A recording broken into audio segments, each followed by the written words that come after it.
Food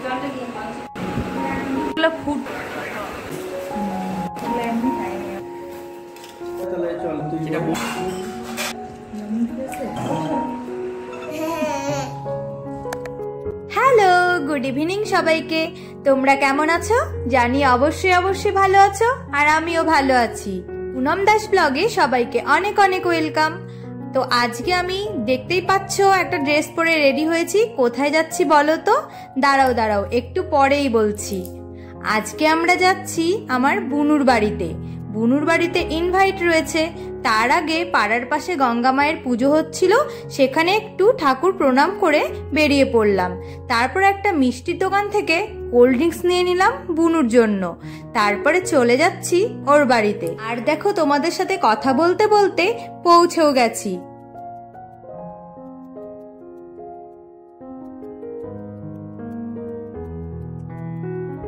এসেই সোজা চলে এসেছি বুনুর রান্নাঘরে, কারণ বুনু রান্নাঘরে ছিল, যার কারণে সোজা আমরা রান্নাঘরে একটু গেলাম।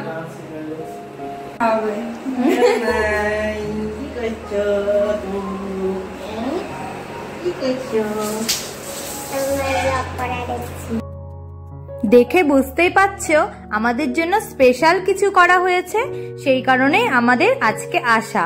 তো এটা কি বলো তো? তান্দুরি চিকেন। তো বুনুর বর ভীষণ ভালো বানায়, তো আমাদের অনেক দিন থেকে বলছিল তোমাদের আমি খাওয়াবো। তো আজকে ও স্পেশালি করেছে আর আমাদের ডেকেছে, তো আমরাও এসে হাজির খাবার জন্য।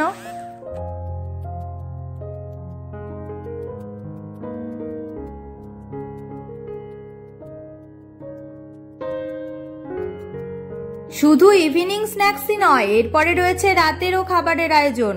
তার জন্য বুনু আর বুনুর শাশুড়ি রান্নাবাড়ি করছে।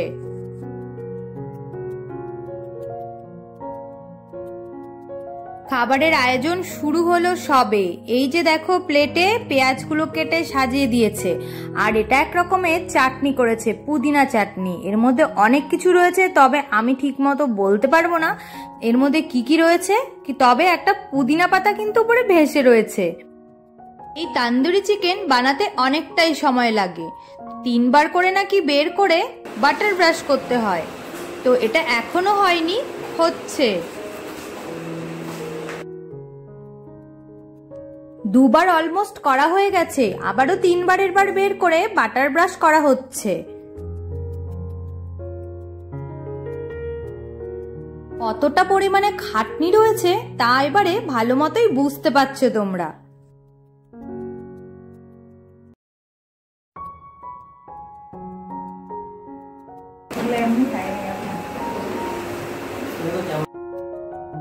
এবারে ফাইনালি আমাদের খাবারটা চলে এলো টেবিলে। এবারে সার্ভ করে দেবে, তারপরে শুরু করব খাওয়া দাওয়া। ওইদিকে বোন কোল্ড ড্রিঙ্কস, চাটনি সবার জন্য বেড়ে নিয়েছে। এবারে প্লেট রেডি হলেই শুরু করব খাওয়া দাওয়া।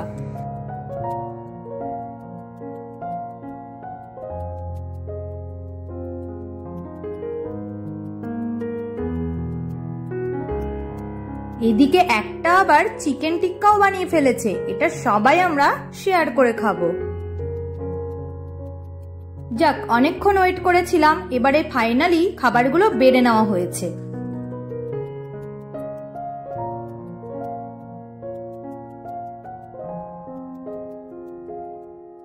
এটা কিন্তু স্পেশালি আমার। এবারে চলো খাওয়াটা শুরু করি, আর ওয়েট করতে পারছি না।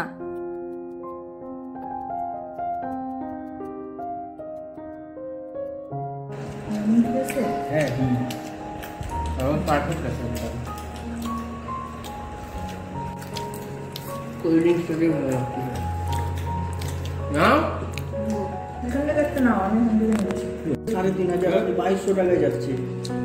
তো বলো, সত্যি বলছি অপূর্ব খেতে হয়েছিল।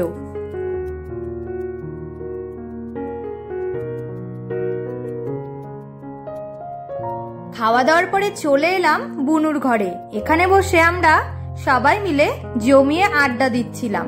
আবার হজম করে আবার রাতের খাবারটাও খেয়ে যেতে হবে বাড়ি। চলো এবারে তোমাদের বুনুর ব্যালকনিটা দেখাই। কতটা সুন্দর তাই না, একদম রোডের পাশে।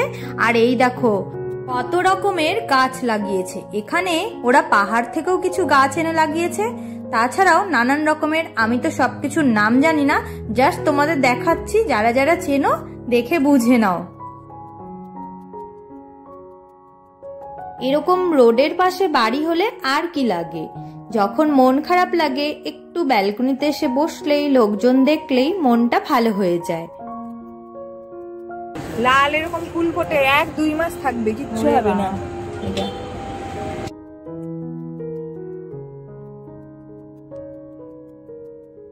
আড্ডা দেওয়ার পরে চলে এলাম রাতের খাবারে। রাতের খাবারে ছিল মুসুর ডাল, শসা, পাঁপড় ভাজা আর ছিল চিকেন কষা। আমরা বলেছিলাম বেশি কিছু না করতে, কারণ ওই চিকেন তন্দুরি খেয়েই আমাদের পেট ভরে গিয়েছিল, তো অল্প করে খেতেই হবে, তাই খেয়ে আমরা বেরিয়ে পড়লাম। আর এইদিকে দেখো পেখম ঘুমিয়ে গিয়েছিল, পেখমকে কোনোভাবে কোলে করে এনে বাইকে তুললাম। আসলে বুনুর শাশুড়ি মা দিয়েছিল আমাদের গাছের কলা খেতে, সেই কলা নিয়ে এখন চললাম বাড়ি। আজকের মতো ব্লগটা এখানেই শেষ করছি, পরের ব্লগে আবারও দেখা হচ্ছে তোমাদের সাথে। ততক্ষণের জন্য বাই বাই, সবাই ভালো থেকো, সুস্থ থেকো। আর যদি ব্লগটা ভালো লেগে থাকে তবে একটা ফলো করে দিও, আর ইউটিউব থেকে যারা দেখবে তারা প্লিজ একটা সাবস্ক্রাইব করে দিও। ওকে, বাই বাই।